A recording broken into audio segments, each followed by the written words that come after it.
자, 방금까지 결손금, 이월 결손 공제 봤죠? 나온 김에 한 가지 정리할 게 뭐냐면 696페이지에 밑에 2.3을 보세요. 자, 세부 사항이긴 하지만 잠깐 언급을 해드리려고요. 자, 여러분, 자, 우리 아까 공동사업 문제가 나올 때 제일 먼저 뭐냐면 공동사업장의 사업 소득 금액을 계산하고 출발하자 말씀드렸거든. 자, 아까는요, 수익 금액에서 필요금액 뺀 게 소득 금액이 나오는 문제를 봤잖아요. 근데 만약에 이게 교순이 생긴 거야. 천의 교순이 생겼다. 자, 그럼 아까 A, B, C 있다고 가정하고 각각 개인 단위 과세라고 가정을 합시다. 자, 그러면 여러분 A, B, C. 자, 소득 금액만 분배할까요? 결손금도 분배할까요? 결손금도 당연히 분배를 하는 겁니다. 자, 이와 관련된 내용들인데, 자, 그러면 2.3의 첫째 줄 보세요.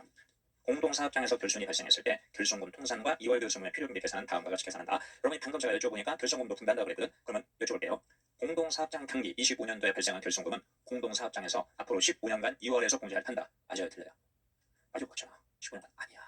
공동사업장에서 2월 드는 게 아니라 분배한다니까. 1000 곱하기 아까 뭐 50%, 30%, 20%라고 가정합시다. 그러면 A만 따질게요. A의 결손금이 얼마가 돼요? 500이죠. 이걸 A의 사업소득금액으로 집어넣어가지고 A한테서 네팅하고 아까 여러분 머릿속에 지금 있는 이쪽 내용 통상하는 거야. 공동사업장에서 2월 된다. 공동사업자별로 2월 된다. 차별로. 그리고 남으면 내년도 A한테 넘어가는 거라니까. 이해되죠? 그걸 조심하셔야 돼. 자, 표자판 체크. 결손금 통산이라고 해서 표 오른쪽에 남아있죠. 이 나와 있죠. 읽어볼게요. 공동사업장에서 발생한 결손금은 그 다음에 미쳐쳐요. 각 공동사업자별로 분배된 금액 미쳐집니다. 이 범위에서 여태까지 쉬는 시간 전에 봤던 결손금 공제 방법에 따라서 각 누구의 공동사업 자 아니야. 공동사업자 A면 A의 다른 종합소득, 다른 사업장의 동일소득은 다른 종합소득과 통산된다. 이런 문과 암기하는 거 아니라 자 잠깐 봐요. 좀 지워져 있지만 자 A한테서 결손금이 생겨서 여기 마이너스 500 있잖아. 그게 A의 일반 사업 결손금이 되는 거라니까. 이해되죠? 자 이것을 A의 부동산인데 그 다음에 근로연금 기타 이자 배당 순서로 통산하고 남으면 내년도로 2월 된다. 그런 의미야. 이해될 수 있겠죠? 자 그리고 밑에 두 번째 보세요. 2월 결손금 통산. 이것도 마찬가지. 뭐라고 말하고 적혀 있는데 결론은 표 밑에 꼭 표시 1번 의미와 오른쪽 메뉴에 꼭 표시 2번을 보자. 그래서 여러분 의미를 동그라미 주셔드릴게요. 꼭 표시 1번 의미의 두 번째 줄 중간에 각부터 줄 각 공동사업자 자자 동그라미 쳐. 차나냐 자별로 분배해서 각자의 종합소득 금액에서 지금까지 공부한 결손금 공제 순서대로 통산합니다. 올해는 그 오른쪽 내년은 어떻게 할 거냐? 내년에 꼭 표시 2번 의미. 내년에는 공동사업장 2월 결손금도 공동사업장 소득 금액에서 공제하는 게 아니라 자 밑줄 꼭 표시 1번과 같이 각 어별로 공동사업자별로 네팅이 되는 것이다 이 말이에요. 그래서 여러분 이게 만약에 단기에 이런 일이 발생했잖아. 그러면 차기에 어떻게 할 거냐? 차기에 만약에 A의 종합소득 금액이 얼마 나오잖아. 그러면 이 금액을 누구한테서 빼는 거라고요? A한테서 무슨 순서로? 아까 강의준 순서로. 아까 강의준 순서로 통산하는 거야. 그렇죠? 일반 사업에서 먼저 가고 그다음에 부동산 임대 근로연금 기타 이자 배당 순서로 통산한다. 자 결국은 정리하면 공동사업장 결손금은 공동사업장에서 이월되는 게 아니다. 분배하고 각자한테 공제하고 각자한테 이월된다. 이것만 정확하게 정리하시면 나머지 말 문제는 문맥을 가지고 찍는 것이 이걸 암기해서 찍을 수 있는 게 아니다. 오케이? 이상하게 반응 안 나오네. 자, 이게 돼서 뒤늦게 나면 타임 늦게 나오긴 했지만, 네, 오케이. 자, 이렇게 정리하도록 하겠습니다. 자, 이제 오른쪽 페이지 보시죠. 역시 691페이지 여러분 3번 결손금 소득 공제는요, 1차 시험, 2차 시험 계산 문제 나온 적은 소득세는 아무것도 없어요. 법인세에서 나오든 말 문제로만 주시면 돼요. 여러분, 우리 결손금 소득 공제 첫째 줄 무슨 병만 든다고 했죠? 법인세나 소득세, 그때 중소기업 동그라미입니다. 중소기업만 듭니다. 법인세건 소득세건 중소기업만 든다. 자, 이때 여태까지 나온 말 문제를 보면 복잡하게 안 나오고 개인소득세법상 결손금 소득 공제는 여러분 이렇게 나와요. 잠깐 봐요. 자, 25년도에 사업에서 결손이 생긴 거야. 그리고 내가 중소기업이에요. 원칙은 몇 년간 2월 공제되는데 15년간 2월 되는데 직전 과세 기간 소득 공제한다. 이거 법인세 소득 거잖아. 무슨 기업만? 중소기업만. 자, 질문하려고요. 올해 일반 사업에서 결손이 생겼다. 자, 기출 문제들이 이게 두세 번 나왔어요. 그러면 이 결손금을 아까 강의된 대로 부동산 임대, 근로, 연금, 기타, 이자, 배당 이거 통산하고 남은 금액을 소득 공제할까요? 아니면 관계없이 사업에서 발생한 결손금 바로 전기에서 바로 소득 공제할 수 있을까요? 전자일 것 같다, 후자일 것 같다. 전자는 이거 다 하고 나서 남은 걸 소득 공제하는 거고 그게 아니라 사업에서 발생한 결손금이니까 이거 하기 전에 그냥 전년도에서 바로 소득 공제한다. 전자가 맞을 것 같아, 후자가 맞을 것 같아? 아까는 이것저것 나왔는데 지금도 침묵이 흘렀어요. 기출문제에서 제 기억에 두 번인가 세 번 정도 나왔었어요. 알문제 어디 쓴다 하나로. 자, 여러분 올해 결손 일반 사업에서 결손이 생겼어. 이거 하고 남은 금액을 몇 년간 2월 공제하는 것처럼 15년 남은 금액을 15년간 이월잖아. 그래서 남은 금액을 소득 공제하는 거라니까. 이해되죠? 전자야 전자. 자, 최초출 이거 출제 포인트입니다. 가로열건 최초출 중소기업을 경영하는 거주자가 자 중소기업 사업소득 금액을 계산할 때 발생한 결손금을 그다음에 밑줄 다른 종합소득 금액에서 공제하고 남은 잔액이 있는 경우 밑줄 쳐놓고 여러분 이렇게 정리하세요. 원칙은 잔액이 있으면 몇 년간 2월 공제하는 게 원칙이지만 15년간 2월 공제하는 게 원칙이지만 중소기업은 직전 과세 기간에서 소득 공제 가능 이렇게 이야기를 꾸미라고. 알겠죠? 일단은 네팅합니다. 일단은 올해 거 네팅하고 나서 원칙 15년간 2월 공제 되는 게 원칙이지만 중소기업 그 잔액을 소득 공제해서 자 그다음 정리 포인트 직전 과세 기간 밑줄 치거나 동그라미 쳐야 돼. 15년간 아니라 법인세하고 똑같아. 전기에서만 소득 공제 가능하다. 근데 조심할 게 뭐냐면 직전 과세 기간 그 중소기업에 답이 조심이다. 무슨 소득에 부과된 결정세율 한도로 그럼 결손은 사업에서 발생한 거기 때문에 전년도 모든 세금을 환급해 주는 게 아니야. 전년도 사업에서 발생한 결손금을 한도로 환급해 주는 거야. 이것까지 정리하셔야 돼. 말문제용으로 아까 첫 번째 밑주신 건 두세 번 나왔고 지금 밑주신 것도 한 번 출시가 된 적이 있어요. 전년도 모든 산출세 환급해 주는 게 아니다. 사업소득에서 발생한 산출세 결정세 한도로 환급해 준다는 포인트까지 정리를 해 나가시면 되겠습니다. 그럼 밑에 표 비교표 있는데 굳이 안 보셔도 될 것 같아요. 제가 볼 때는 거기 3번 내용만 가로 1번 내용만 동그라미 치고 가로 2번은 옆에다 참고라고 적으세요. 참고로 하고 혹시 관심 있으신 분들은 법인세하고 비교하면서 한번 보시는 거고 그렇지 않은 분들은 제가 볼 때는 결론 단계에서는 안 보셔도 될 것 같아요. 굳이 안 보시고 가로 1번만 정리하시면 될 거라고 봅니다. 그리고 특히 표 밑에 꼭 표시해가지고 나오는 건 진짜 보지 마시고 세부상이라고 적으세요. 표 밑에 꼭 표시해도 뭐 박스 산식이잖아. 그다음 세부상은 진짜 보지 마세요. 1차 시험으로 여기까지 안 나오니까 위에 관심 있으시면 위에 표 정도 보시고 혹시 표 법인세법 복습하고 싶으시면 거기 표 왼쪽에 법인세법 위에다가 썸머리 공부한 내용이거든요. 4-276페이지 3번이 혹시 나 연락이 되니까 한번 읽어볼래 하시는 분들은 법인세 같아 보면 나온다니까. 소득세보다도 그래서 한번 한번 복습하는 건 괜찮아요. 4-276페이지는 법인세 출제는 뭐좀 높은 부분이다. 전반에 자세히 정리했던 부분이거든요. 이걸 한번 보는 건 괜찮은 건 권합니다. 거기서 한번 시간만 주면 복습해 주시길. 근데 시간 안 된다. 그럼 위에 가로 1번 정도만 정확하게 정리하자라는 걸 말씀드릴게요. 알겠죠? 자, 넘겨보세요.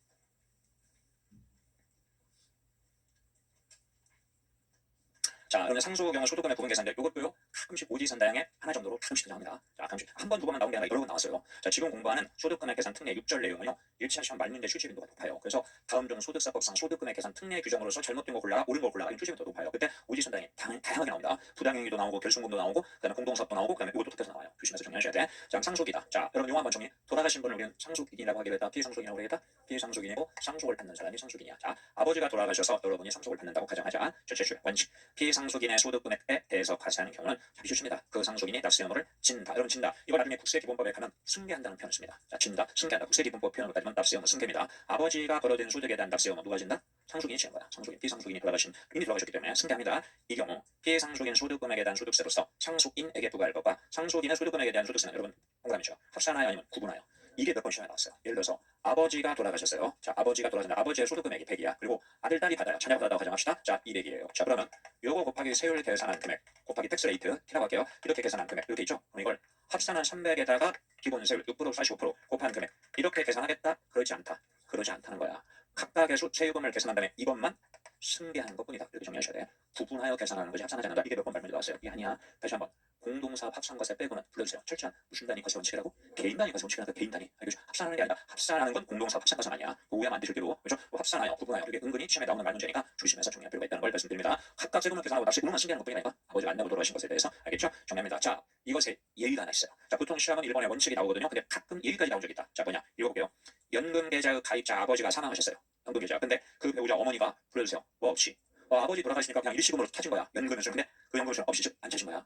일시금으로 안 찾고 해당 연금 계좌를 상속으로 뭐예요? 승계했어. 아버지가 돌아가시니까 어머니 안 찾고 승계했다니까 이때는 위 원칙에 불구하고 그럼 위 원칙이 뭐더라? 따로따로 아버지 거 소득 따로 내 거 따로잖아. 이것에 불구하고 그 다음에 비추쳐.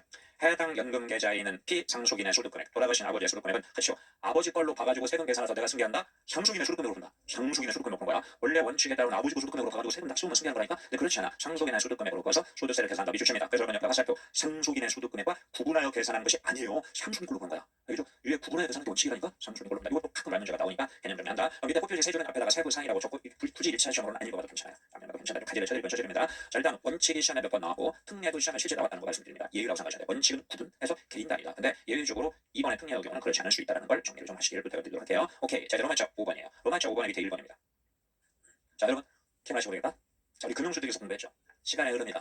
채권을 발행했는데 여기서 여기까지는 A가 가지고 있었고 여기서는 B가 가지고 있었다. 자, 그리고 이자는 만기의 이자는 딱 한 번만 판다고 가정하자. 자, 이때 이자는요 만기에 받는 B의 걸로 본다? 그렇지 않았다. 그렇지 않고 자, 제가 원하는 단어 무슨 별로 계산한다? 오이 그래. 보유기간별로 각각 A 거 B 거 구분한다고 했잖아요. 보유기간별. 그게 밑에 1번 다시 확인한 거예요. 1번의 두 번째 줄 끝에 타운표부터 비주십니다. 그 보유기간별로 뒤에서 또는 이자 등 그럼 이자 등 왜 등자가 들어간다고 해서 법조문에 이자 및 할인액 그래서 법조문에 이자 등이라는 표현을 쓴다고 그랬잖아요. 이자 등 상당액을 해당 거주자의 이자 소득으로 부과 소득금액 계산한다. 여러분 밑에다가요. 이 페이지 적어드릴게요. P 페이지 537페이지 가로 11번 내용. 한번 잠깐만 펴보실래요? 복습하게 537페이지에 표 안에 가로 11번 봐요. 자, 537페이지 밑에 맨 밑에 가로 10번 채권 등 보유기간 이자와 할인액은 중간에 매도하면 매도일이 수입식이고 이자를 지급받으면 지급일. 그래서 이게 이해가 안 돼서 여러분 다음 페이지 그림으로 가게 됐잖아. 다음 페이지는 다 볼 거 없이 밑에 그림에 파란색 정도만 정확하게 기억하라고 말씀드렸죠. 네? 이거잖아. 연도와 무관하게 만약에 중도에 매도하면 이 전체 이자가 이때 귀속이 된 거라니까 보유기간별로. 그리고 이자를 딱 한 번만 지급한다면 이 전체에 대한 게 이때가 귀속이 된다. 보유기간별로 계산한다라는 개념 정리됐습니다. 그럼 다시 돌아와요. 이제 추가 정리할 게 699페이지 맨 위에 2번이에요. 자, 채권 등의 보유기간 이자 상당액에 대한 자비수시세 무슨 징수 특례 원청인수 특례 여러분 그래서 거기 위에 한 7, 8줄 적혀있죠. 자, 이걸 밑에 그림으로 이야기했으니까 자, 그림으로 저는 바로 강의드릴게요. 위에 7, 8줄은 복습하면서 한번 읽어보세요. 그럼 실무상 이 채권에 관련된 실무가 진짜 어려워요. 솔직히 말씀드려서 이 채권 관련된 실무 중에 특정 부분은 저도 지금도 이해를 못하는 부분이 있어요. 진짜 굉장히 왜냐면 이 채권 종류가 워낙 다양하거든. 그래서 법조문 이해가 안 돼서 제가 실무에서 채권 관련 업무하는 뭐 동기들이나 전화해가지고 그리고 상담하고 물어보고도 이해가 안 되는 부분이 좀 있더라고요. 왜냐면 전문적인 어떤 그런 부분이거든요. 우리는 시간에서 그렇게 할 필요가 없어. 흐름만 정리해보자 이거죠. 자, 바로 이때 갑니다. 박스 보세요. 자, 그럼 아까 출발이 뭐냐면 보유기간별로 계산하는 거야. 그러면 A라는 개인이 가지고 있다가 중간에 B라는 개인에게 매도한 거예요. 그럼 이건 A 거 이건 B 거잖아. 그러면 당연히 이 부분에 대한 이자는 원천인수 해야 된다니까. 그래야 국가 입장에서 관리가 되잖아요 이게. 그렇죠? 어떻게 할 거냐. 자, 박스 안에 보니까 개인이 개인에게 매도하잖아요. 그렇죠? 원천인수 한대 안 한대요. 안 합니다. 개인은요 원천인수 능력이 없어요. 개인이. 그래서 개인이 원천인수 할 수 없다니까. 그래서 이 개인한테 원천인수가 없습니다. 그런데요 개인이 이제 중간에 법인에게 매도하는 거야. 그럼 일단 누구는 원천인수 능력이 있어요. 법인 원천의 능력이 있잖아. 그래서 사실 이 보유기간 이자를 정확하게 계산할 수 있는 건 개인이지만 능력이 안 된다니까. 그래서 이때는 자 같이 하죠. 누가 원천 행사한다? 매수하는 법인이 하는 겁니다. 매수하는 법인이 하는 거다. 그럼 말 문제로 대비하면 돼요. 매수 법인이 한다. 그리고 여러분 그 다음에 법인이 개인 또는 법인에게 매도를 한 거야. 자 그러면 자기 보유기간 이자는 누가 매도를 제일 잘한다니까? 그래서 이때는 거기 나와 있죠. 자 누가 원천행수야? 매도하는 법인이 매도 법인이 자기 보유기간 이자에 대해서 원천행수해서 국가의 세금을 납부하도록 규정하고 있다. 결론적으로 이렇게 정리하면 돼요. 야 개인은 원천행수 능력이 없다. 이렇게 안 됩니다. 개인이 법인에게 팔면 법인은 능력이 있으니까 매수 법인. 근데 법인이 팔잖아. 그럼 법인 자체가 능력이 있으니까 자기 보유기간 이자를 정확하게 계산할 수 있다는 얘기야. 알겠죠? 그런 정도 그냥만 정리를 좀 해주시기 바랍니다. 옛날에 저 시험 볼 때는 이렇게 안 했어요. 만약에 만기 이자 한번 받잖아. 그러면 만기 지급할 당시 가지고 있는 사람한테 모든 이자를 다 계산했어요. 저희들은 그게 중요한 신문제였다니까. 언젠가부터 세법이 개정이 되면서 별로 무신기간별로 보유기간별로 계산한다. 그 정도만 정확하게 정리하고 그냥 기본 원칙이 법인이 원천 행사하는 게 원칙인데 매도하는 법인이 있으면 알고 있으면 매도 법인이 무조건 하는 거야. 근데 개인한테 법인이 매수할 때는 능력 있는 법인이 한다. 이런 식으로 해서 그냥을 정리를 좀 하시기를 부탁드리겠습니다. 알겠죠? 이 채권 관련 신문가 참 어렵습니다. 다양한 채권이다 보니까 어려워서 제가 아까 말씀드렸는데 그 전에 제가 한 10년쯤 전에 모 은행에 그쪽에 회계 담당 임원 있는 친구가 있거든요. 그 친구는 이제 밑바닥부터 회계 업무부터 시작해가지고 그 은행에 이제 올라갈 수 있는 까지는 올라간 거야. 은행장은 아니지만 그쪽 파트에서는 그 친구가 처음에 실무하면서 모르니까 저한테 전화를 잠깐 많이 했었어요. 그렇게 이거 왔는데 이거 회계학적으로 어떻게 해야 되고 어떻게 해야 되고 그래서 제가 조금 도움을 좀 줬거든요. 근데 여러 번 그렇게 같이 했었는데 나중에 제가 한참 시간이 지나고 나서 이 채권 관련 종문이 하나 규정이 됐는데 이해가 안 되는 거예요. 종문 자체가. 채권에 관련 용어가 잘 정리가 안 돼 있다 보니 아주 기술한 용어들이 나오더라고요. 그래서 제가 그 친구한테 전화를 했어요. 그 친구는 빠삭이에요. 그쪽에서 그쪽 관련돼가지고 채권 심사나 이런 쪽에 계속 하다 보니까 전화를 했어요. 그래서 이 친구가 내가 그간 저한테 굉장히 고마운 신세가 됐다고 생각을 했나 봐요. 그래 그럼 전화 잘해줬어. 내가 설명을 해줄게. 너무 당황하고 설명을 하는 거야. 막. 나는 지금 그게 필요한 게 아니라 이 책을 써야 되는데 이 책과 관련돼가지고 딱 이거의 포인트가 뭔지 알아야 되고 그 포인트를 알려면 이 포인트 이렇게 다 있어야 되니까 내가 설명해줄게. 걔가 전철 지가 자기가 피곤하면서 전철 딱 탈 때부터 전화를 받았는데 자기 집 앞에 갈 때까지 계속 저한테 설명을 야 결론 나 진짜 네가 반지밖에 못 알아주니까 결론만 말해. 아니라니까 다 알아. 그러니까 이 부분 강의를 때는 그 친구 얼굴이 항상 떠올라요. 근데 결론적으로 그 친구 말로 제가 이해를 못했어요. 무슨 말이냐면 그만큼 복잡해. 막 실무적으로 중문적 용어는 진짜 못 알아듣겠더라고요. 그래서 제가 그쪽 업무를 한다면 당연히 그쪽 공부를 당연히 해야 되겠지. 근데 그 친구는 밥 먹고 하는 일이 그거였었고 오랫동안 해왔다 보니까 자기는 안다고 얘기를 하는데 모르겠고 제가 여기서 몇 마디 던지자면 그냥 바로 나갈 거야. 제가 그만큼 실제 실무적으로 좀 어려워. 채권이 일반 채권이 아닌 조금 이상한 좀 채권이 들어가면 진짜 복잡해요. 그래서 원천의 실무 설정을 보면 채권 관련된 부분들을 보면 굉장히 두꺼워요. 그냥 기본적인 내용이 안 되면 안 되겠죠. 근데 나중에 학교하고 그런 실무를 하게 되면요 중문을 몰라도 경험치여해요. 그냥 우리 흔히 남자들 말하는 그 짬밥술을 하게 돼요. 하게 되거든요. 이렇게 했으니까 이렇게 하면 된다. 근데 여러분들 전문가가 되면 절대로 선배들이 한 걸 그대로 다 써가면 안 돼요. 실수가 있을 수 있어요. 끝까지 중요해요. 한번 다시 찾아보고 공부하고 그렇게 해야 될 필요가 있습니다. 저는 이제 채권 관련 그렇게 특이한 부분들을 제가 다룰 리가 없었다 보니까 모르는 거야. 그러니까 저라고 해서 사건 내용을 100% 하는 게 아니에요. 제가 다루지 않고 정말 독특한 깊숙하게 들어간 채권 관련된 무슨 용어가 나오면 정말 용어 자체가 이해가 안 되고 그 용어를 이해하기 위해서 한두 시간, 3시간, 4시간씩 공부하는 겁니다. 이게. 그래서 법률을 보니까 그럼 시험에서는 진짜로 그 중에서도 진짜 기본적인 것이 공부하고 있고 이걸 걸러야 그러면 그 다음 학교 가고 그 다음 스텝을 밟아갈 수 있기 때문에 걸러주는 거야. 그러니까 즐거운 마음으로 지금 좀 어렵고 힘들지만 그렇게 해주시기 부탁드리겠습니다. 네, 마지막 주제 보도록 할게요. 699페이지 로마자 6번이에요. 여러분 제가 출판에 적는 사이에 여러분 적지 마세요. 밑에 박스 있으니까 그 위에 네 줄 한번 읽어보세요. 실제 이 네 줄이 그대로 오디선당에 나온 적도 있고 각색에서 나온 적도 있어요. 네 줄, 5줄이요. 한번 읽어보겠어요. 이해시켜 드릴 테니까.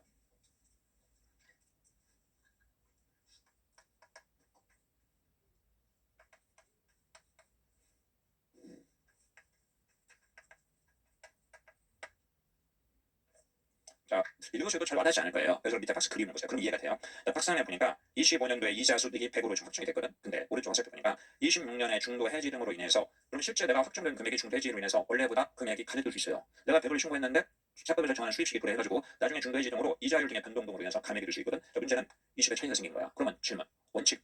100이라고 25년도 소득으로 이미 세금 신고 납부가 끝난 상태야. 근데 이 귀속 연도가 25년인데 그 부분이 결론적으로 줄어든 거예요. 그럼 20을 같이 하죠. 원칙은 뭐 해야 돼요? 25년도 분을 너무 많이 신고했으니까 감액해야 되니까 무슨 청구 원칙? 경정 청구 원칙이라니까. 그럼 좀 복잡해지잖아. 그러니까 원칙은 경정 청구인데 이걸 26년에 감액이 되잖아. 확정되면 여기서 뗄 수 있는 길을 열어주겠다 그 말이에요. 자, 우리 볼까요? 박스 그림 보세요. 100이 25년도 100이 오른쪽 26년 중대지로 80으로 감액이 됐다. 그럼 화살표 밑에 다른 글씨자 보니까 감액분 20을 25년 귀속 신고분에 대해서 불러주세요. 뭐 하는 게 원칙이라고? 경정 청구는 감액을 따는 거잖아. 원래보다 세금이 줄어들었으니까 이 감액이 옳은지 그른지 결정해 주세요. 라고 청구하는 게 경정 청구잖아요. 맞죠? 그렇죠? 경정 청구하는 것이 원칙이지만 26년 이자 소득 금액에서 뺄 수도 있다. 자, 여러분 이 단순한 것을 조문에서 뭐라고 규정하는지 보자 이것이. 올라가 보세요. 여러분 이 네 줄이 다시 한번 설명. 그대로 출제된 적도 있고 다르게 출제된 적도 있었다. 문맥을 이해 못하면 못 찍어요. 볼까요? 종합소득 과세 표준 후. 자, 25년은 이걸로 이미 신고를 끝내버렸다니까. 이미 신고 납부가 끝난 상태야. 그렇죠? 근데 예금 또는 신탁계약의 중도 해지로 이미 지난 과세 기간에 속하는 이자 소득 금액이 감액이 됐어. 25년도에 25년도 물론 26년도에. 자, 그럼 이자 소득 금액에 대해서는 중도 해지에 속하는 과세가 즉 26년 과세 기간의 종합소득 금액에 포함된 이자 26년도 이자가 200이다. 여기서 그 감액된 이자 소득 금액을 그렇죠. 뺀다? 뺄 수 있다. 미주십니다. 뺄 수 있는 거야. 왜냐하면 원칙은 뭐니까? 경정청구니까 바로 그게 있는 거죠. 다만 국세기본법 규정에 따라 과세 표준 및 세를 경정 청구할 때는 그러하지 아니한다. 이게 법조문 표현이에요. 이 말은 여러분 문구를 딱 이 문구를 암기한다는 생각을 버리시고 밑에 그림부터 정리한 거야. 원칙은 무슨 청구? 방송 청구라니까. 그렇죠? 근데 가면 할 수도 있다. 이 의미를 먼저 기억하고 위에 4줄, 5줄로 말문제가 나올 때 맞는 말, 틀린 말을 찍을 수 있으면 된다. 알겠죠? 그럼 충분하다라는 걸 말씀드립니다. 실제로 오지선다형의 하나로 이렇게 4줄, 5줄이 나온 적이 몇 번 있었다라는 걸 말씀을 드립니다. 알겠죠? 그래서 여러분 우리 지난 시간 끝나기 전부터 시작해가지고요. 지금 오늘 여기까지 공부한 내용들이 은근히 시험에 많이 나오니까 정리를 한 페이지 넘겨봐요. 이런 식으로 나와요. 700페이지 문 2번, 문 3번을 보니까 소득세법상 소득금의 특례에 관한 규정이다. 옳은 거 골라라가 문 2번이고 문 3번은 옳지 않는 걸 골라라. 이런 식으로 다음 페이지도 마찬가지. 문 4번도 마찬가지에 해당이 된다 이거야. 알겠죠? 자, 일단 이런 여러분들이 은근히 출제 비중이 높으니까 꼭 좀 정리하시고 문 6번 같은 경우는 여러분 아까 풀어드린 문제 있죠? 계속 문제 공동사업자 그거 풀고 이거 풀면 못 풀 이유가 없어요. 그래서 여러 개 두면 풀어보는 거고 여러 개 안 되잖아. 그러면 객관식 문제 굳이 풀려고 생각하지 마시고요. 각 평이든 예제를 여러 번 발습하는 데 더 도움이 된다. 어차피 이런 거 문제 푸는 건 사무에게 단계에 가면 여러분 하고 자세한 문제를 풀어갈 거니까요. 말 문제는 모르다 굳이 계속 문제까지는 굳이 고민 안 해도 된다고 생각이 듭니다. 넘어가시죠 이제. 자, 여러분 가장 핵심이 되는 내용 끝났어요. 종합소득금액과 특례 부분까지. 자, 이제 여기서부터 단순한 내용이니까 굳이 개론책 안 보셔도 돼요. 그래서 메모하고 서머리부터 이제 정리할 거예요. 자, 그럼 707페이지 펴보세요. 개론책에 707페이지 7절의 제목 있죠. 종합소득과세 표준 계산 그 밑에다가 메모하세요. 자, 여기서부터는 썸머리 P2-149페이지 이하로 정리. 썸머리 P2-149페이지 이하로 정리. 자, 왜냐면 여기서부터는요 단순하게 정리하면 되는 내용들이 거의 대부분이기 때문에 굳이 개론책 보고 썸머리 보고 그렇게 하실 필요 없어요. 그렇게 시간을 좀 절약한다는 입장에서 썸머리를 쭉 정리하면서 필요한 것만 예제를 개론책 예제를 정리할 거예요. 자, 그래서 썸머리 갑시다.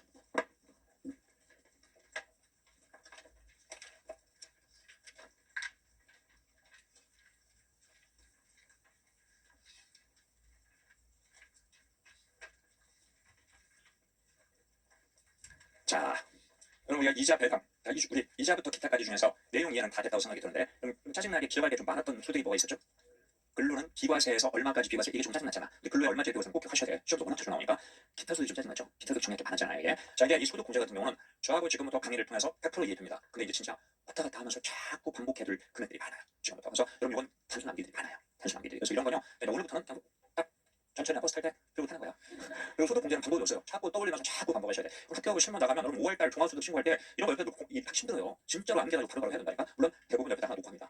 불안하니까 하다가 좀 한 번씩 확인하고 이렇게 하거든요. 저도 어떨 때는 불안하면 놓고 한 번씩 확인해요. 당연한 거지만 확인하고 가요. 근데 사람 마음이라는 게 그런 게 있거든요. 그렇기 때문에 일단 시험 목적으로 이건 지금부터 보는 각종 공제 중에 제가 하라고 하는 것들은 기억 못하면 안 됩니다. 1차원, 2차원. 그래서 같이 쭉 골격을 이해시켜드리면서 방법은 여러분의 몫이야. 소득 공제하고 나중에 보는 세액 공제는 이해가 한번 되고 나면 그 다음은 반복밖에 되는 방법이었습니다. 자, 이제 149페이지 펴보시죠. 썸머리 149페이지 가로로 쭉 돼 있죠. 가로 한 페이지 늘려고 하다 보니까 이쪽에다 묶어놓은 겁니다. 자, 전체적인 골격을 여기다 딱 잡아놓고 여기 세부사항은 밑에 다음 페이지에다 쭉 적어놓은 거거든요. 자, 이제 정리하겠습니다. 여태까지 소득금액을 계산하는 과정이 제일 중요한 거고, 자, 이제 소득공제는 소득세법에 정하는 소득공제가 있고 조세 특례 제한법상 소득공제가 있다. 자, 그러면 그 페이지 맨 위에 박스 있죠. 자, 먼저 떠올리고 역으로 가야 돼. 그래서 좀 이따가 우리가 공부하는 순서대로 자연스럽게 이게 떠오르게 될 거예요. 지금은 기억이 안 나겠지만 뭐냐, 사람에 대한 인척공제가 있어요. 부양가족이 많으면 많을수록 빼주겠다. 한 명당 최저 생계비 얼마로 보기로 했더라? 150만 원. 자, 이게 다시 기본적인 공제와 추가 공제가 있어요. 그리고 아직 뭔지 모르겠지만 연금 보험료 공제가 있고 나중에 여러분 강의 듣고 나잖아요. 그러면 이게 순서대로 떠올려도 돼요. 그리고 이제 중요성이 제일 떨어지는 게 뭐냐면 주택담보 노후연금 이자료 그냥 이런 게 있다는 것만 알면 돼. 자, 그리고 이제 특별소득공제 이게 소득세법상 소득공제에 해당이 됩니다. 그리고 이게 다시 보주로 나뉘어요. 보험료 공제와 주택자금 공제. 자, 이런 흐름으로 다니다. 그러면 나중에 오늘 다 강의 끝나고 나서 여러분이 흐름을 딱 정리가 되잖아. 그러면 옥차부터 문제 피하셔야 돼. 그래서 문제 풀 때는 먼저 떠올리고 역으로 자료를 찾아야 돼요. 안 그러면 구멍 생깁니다. 자료만 보고 문제 풀면 구멍 생깁니다. 아, 소득공제 할 차례가 되었네. 그 순서대로 떠올리면서 자료가 있는지 없는지 확인하자. 예, 출발할게요.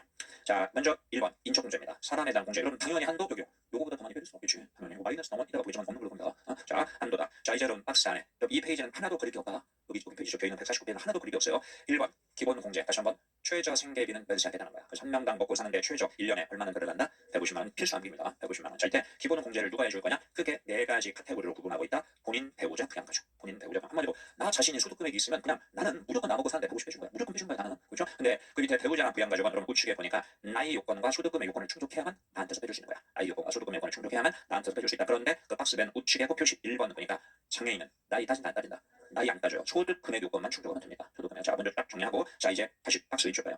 동그란 1번 본인은 다 소득이 있으면 그냥 내 몫으로 무조건 150 해주는 거야. 따라서 나이나 소득 금액 생각할 필요 있다 없다? 없다. 나 자신 있다는 것 자체로 나 먹고 사는데 150 해주는 거다. 그렇게 이야기를 꾸미세요. 그 다음에 배우자. 나이는 관계없어요. 배우자는 나이는 관계없다. 그러면 배우자의 소득이 소득 금액이 소득 금액이니까 뭘 빼주는 거예요? 그냥 필요경비 빼주는 거예요. 소득 금액이 조심할 거. 150이다? 100만 원이다? 150 아니라는 거 조심하셔야 돼. 100만 원이. 한마디로 배우자가 1년간 소득 금액 100만 원 넘게 벌면 자기가 자기 먹고 사는 거지 내가 부양하는 게 아니라고 보는 거야. 알겠죠? 150 아니다. 100만 원이다. 그리고 그러면 소득이 아닌 소득 금액이니까 다시 한 번만 뭘 빼주는 게 그냥 필요경비 빼주는 게. 자, 이때 조심할 게 거기 코표시 2번이 연결돼 있죠. 자, 박스 우측에 봐요. 코표시 2번하고 코표시 3번은 묶어버리세요. 이 코표시 2번, 3번을 묶어드리는 이유가 이게 이제 소득 금액 관련된 내용이거든요. 자, 볼게요. 코표시 2번에 동그라미 1번. 여러분 정말 조심하셔야 돼. 소득 금액 100만 원 이하 여부를 따질 때 비과세, 과세 제외, 분리과세는 아무리 많아도 괜찮아.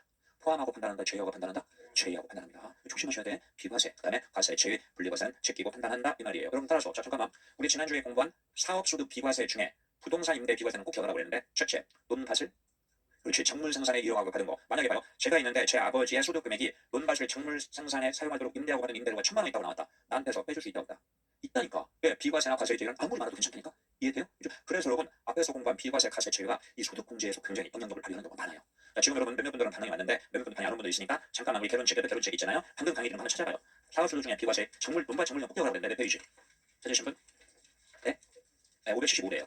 바로 찾으셨네. 575의 맨 위에 2.1에 가로 1번 논밭을 작물 생산에 이용하면서 발생한 소득은 다시 한번 과세한다 비과세한다? 비과세. 만약에 아버지 어머니한테 이 소득 금액이 1,000만 원 있다고 한다. 그래도 이건 제끼고 판단하니까 아버지 어머니는 나한테서 공제할 수 있는 거야. 알겠죠? 비과세 과세 제는 아무리 많아도 괜찮다라는 걸 말씀을 드립니다. 오케이? 이해되죠? 그렇죠? 여러분 그리고 이따가 문제 나오는데요. 뭐 또 가끔씩 나오냐면요. 어차피 거기 핑김에 잠깐 바로 앞에 페이지 보세요. 이따가 문제 나와요. 572페이지 가요. 571페이지 1.1에 과세 제외 동그라미 1번 조심하라고 그랬잖아. 뭐요? 곡물 및 기타 작물 재배요. 과세한다 안 한다? 안 해. 따라서 아버지한테 이 소득 금액이 막 2억 원이다. 괜찮다니까. 과세 제외는 지키고 판단하는 거야. 알겠죠? 곡물 및 식량 작물 재배가 가끔씩 나옵니다. 이따가 우리 문제가 나와요. 알겠죠? 여러분 지금 이걸 다시 다 정리할 시간적인 여유가 없으니까 여러분들은 이따가 예제에 나오는 이런 포인트를 가지고 아하 비과세, 과세 제외, 분리과세는 아무리 많아도 괜찮다. 지키고 판단한다는 걸 꼭 기억하자라는 걸 말씀드리는 중요한 포인트입니다. 다시 선머리 돌아와요. 선머리에 돌아오셔서 자 박스 우측에 표시 2번 봐요. 비과세, 과세 제외, 분리과세 소득은 제외한 소득 금액 기준입니다. 여러분 그리고 이 소득 금액은 그 밑에 줄 자 종합퇴직 소득 금액만 말하는 게 아니야. 나중에 보는 종합퇴직 양도소득 금액 합계액을 가지고 판단하는 겁니다. 그래서 만약에 아버지 어머니가 계시는데 양도소득 금액이 150만 원이다. 나한테서 공제해줄 수 있다 없다? 없다니까. 포함해가지고 100만 원 이하일 때만 가능하다. 여기도 중요한 출제 포인트에 해당이 됩니다. 그리고 밑에 표시 3번 있죠. 여러분 혹시 기억날지 모르겠지만 기억나는 거 당연히 기억나야 된다. 자 우리 근로소득은 총급여에서 근로소득 공제를 해준다고 그랬잖아요. 그러면 뭐가 나오죠? 근로소득 금액이 나와요. 자 그러면요 총급여가 500이라고 가정해볼게요. 우리 결혼식에 근로소득 공제 표 보세요. 암기할 필요 없다고 그랬거든. 근로소득 공제표는 100% 주어진다고 그랬어요. 참고로 보려고. 몇 페이지를 펴보시냐면 우리 결혼책에서 근로소득 공제표가 몇 페이지에 있었더라? 잠시만요. 저도 찾아볼게요. 네, 636페이지 맨 밑에 표를 보세요. 이 표는 암기 불필요해. 무조건 주어져요 표에. 자, 동그라미 1번 봐요. 총급여 500 이하면 오른쪽 몇 프로 빼줘요? 70%. 여러분, 자 따라서 350을 빼는 거야. 제 와이프가 있는데 와이프의 총급여가 500만 원이에요. 그럼 와이프의 근로소득 금액은 얼마가 돼요? 150. 따라서 얼마 초과하니까 100만 원 초과하니까 나한테 빼줄 수 있다 없다? 없잖아. 원래 저희 시험 볼 때는 이렇게 했다. 근데 언젠가부터 세법이 바뀌면서 좋아. 근로소득 금액은 100만 원 초과하지만 자 3번에 돌아오셔서 표시 3번이야. 총급여액 500 이하인 근로소득만 있는 배우자나 부양가족은 소득 금액이 100만 원 초과하잖아요. 한다 하더라도 나한테서 공제해줄 수 있다 없다? 있다라는 거야. 그렇죠? 자 근로소득만 있다라는 총급여 얼마 이하는 괜찮다? 500 이거 표시 기억하셔야 돼. 500. 원래는 500이면은 150만 원이 나온다니까. 100만 원 초과니까 원래 안 됐었어요. 그렇죠? 언젠가부터 세법을 개정해서 듭니다. 이런 포인트 응용해서 시험 문제 은근히 많이 나옵니다. 이게 정확하게 정리하셔야 된다는 걸 말씀을 드릴게요. 오케이 정리됐어요. 자 이제 다시 박스 위치해봐요. 군인 배우자. 자, 배우자는 나이는 관계없다. 소득 금액 100만 원 이하인 사람은 나한테 빼줄 수 있어요. 자, 이제 동그라미 3번이에요. 부양가족이라는 카테고리는 다시 5가지로 나뉩니다. 참 복잡하죠. 자, 부양가족은 그럼 가장 시험에서 많이 나오는 게 누가 말해도 동그라미 1번, 2번이 제일 많이 나오죠. 직계 전속 누구요? 아버지, 어머니, 직계 전속, 진원, 할아버지, 할머니 포함주의 포함. 지난주에 말씀드렸죠. 할아버지, 할머니 포함하는 거야. 직계 전속. 그다음에 밑에 직계 대속은 아들, 딸 또는 손자, 손녀. 그리고 출생 자녀와 동일한 법적 주의를 가지고 있는 게 그 옆에 있는 누구요? 입양자. 입양자는 출생 자녀하고 입양하는 순간 법적 주의가 같아집니다. 그래서 직계 대속과 입양자는 항상 같이 다닙니다. 같이 다닌다. 그 말이고. 그다음에 형제, 자매. 그다음에 동그라미 4번은 참고하면 돼요. 국민기초생활법에 따른 수급자인데 혹시 옛날에 생활보 대상자라고 들어보셨나? 못 들어보셨죠? 옛날에 그 생활보 대상자라고 좀 어렵게 하거나 요건을 갖춘 사람이 있거든요. 이런 분들을 수급자라고 하는데 이 사람도 되는가 보다 그렇게 생각하시면 돼. 그다음에 시험에 나온 적 없어요. 수급자. 그 다음에 동그라미 5번 무슨 아동? 위탁받아서 키우는 아이 있잖아. 위탁아동. 자 다시 부양가족은 5가지 카테고리야. 직계 전속, 직계 배속과 입양자, 형제자매. 보통 시험은 이 셋이 제일 많이 나와요. 그리고 수급자가 나온 적은 아직 없어요. 근데 있다라는 것만 알면 되고 그다음에 위탁 아동을 들 수 있다. 자 전부 오른쪽 나이 보니까 나이 위로는 몇 세 이상?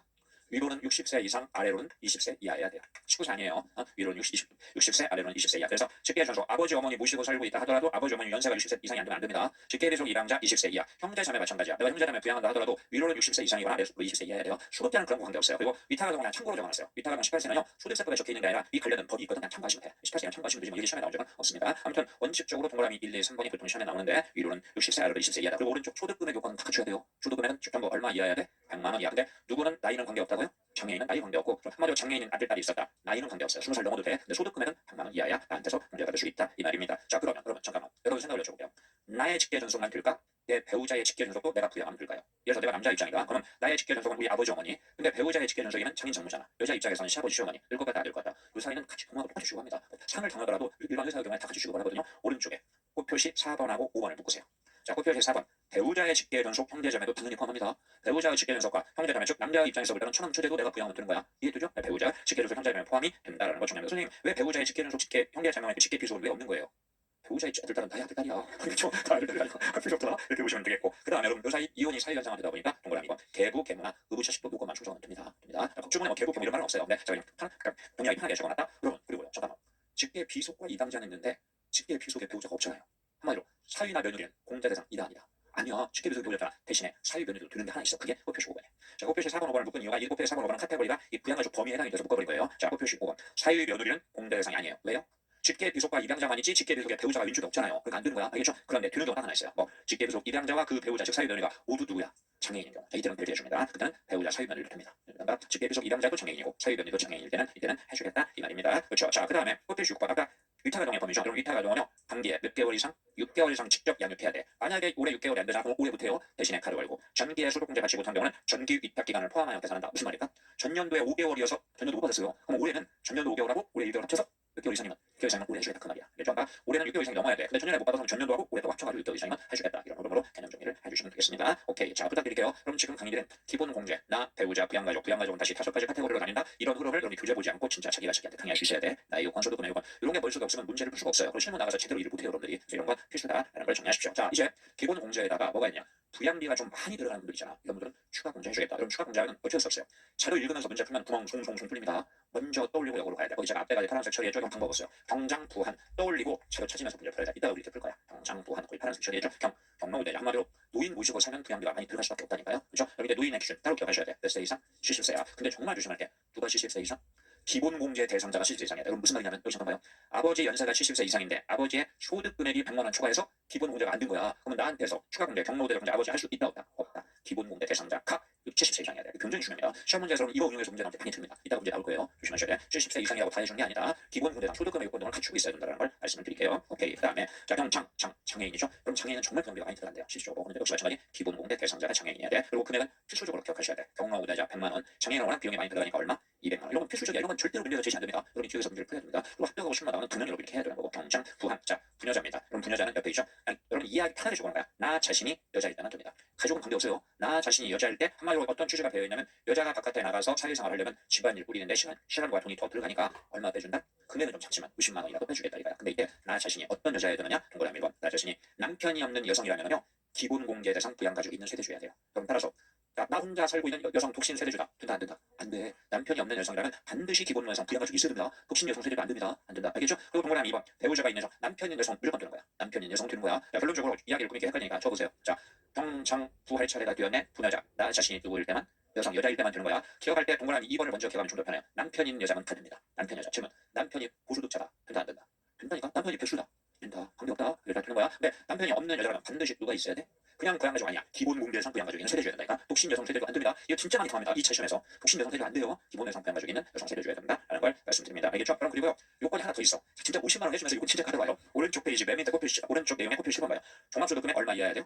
여러분 정말 많이 당한다니까. 자, 부녀자 할 차례가 되었네. 나 자신이 여자인지를 먼저 따지는데 여러분 헷갈리면 여자라고 딱 보이잖아. 그러면 종합소득금액 또 확인하는 게 좋아요. 만약에 3천 초과하면 다른 거 생각할 필요 있다 없다? 없다. 근데 3천 이하잖아. 그러면 나 자신이 남편 있는 여자인지 그런 남편이 없다면 기본 공제상 부양가족이 있는 세대주인지를 확인해서 다 충족할 때 50입니다. 요건이 꽤 까다롭기 때문에 꼭 기억하셔야 됩니다. 실제 계산 문제에서 응용이 돼요. 예, 조심하시자. 자, 그다음에 경장부 한부모 공제입니다. 제목에서 뉘앙스가 벌써 딱 나오죠. 뭐냐? 거주자가. 다시 한번 강조하지만 거주자란 말이 나오면 나라고 생각하시면 돼. 내가 배우자가 없는 사람이야.